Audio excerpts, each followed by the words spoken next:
2009 оны эхний 10 сарын статистикаас харахад бэлгийн замаар дамжих халдварын 13,685 тохиолдолд бүртгэгдсэн нийт халдвар төвчний дунд 38%-ийг эзэлж байна. За энэ бэлгийн замаар дамжих халдварын 40.3%-ийг Тэмбүүгийн өвчлөл эзэлж байна. За 5517 тохиолдолд одоо миний түрүүний хэлсэн энэ тохиолдолд бүртгэгдсэн.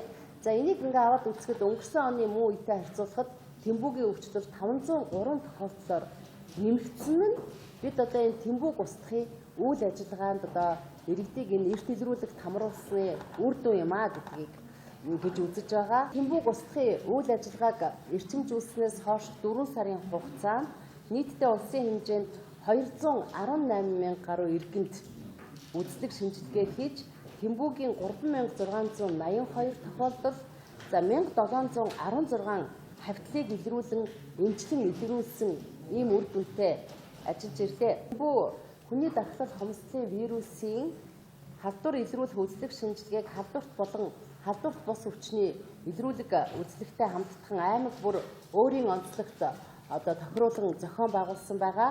Ингэснээр 96289 иргэнд шинжилгээ хийж 765 Тэмбүүгийн шин тохиолдлыг илрүүлэн эрүүлжүүллээ.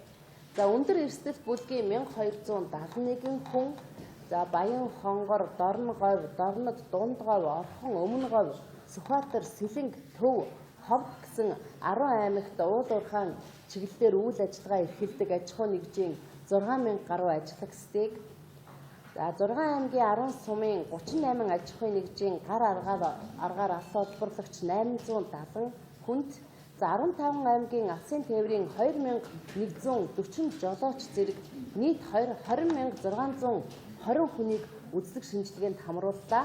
За үүнээс 279 Тэмбүүгийн шин тохиолдолд илэрснийг одоо эрүүлжүүлсэн байна. За 16000 гаруй оюутан 1663 орон гэргүй иргэдэд мөн шинжилгээ хийсэн байгаа. Эндээс 219 Тэмбүүгийн тохиолдлыг илрүүлж эмчиллээ.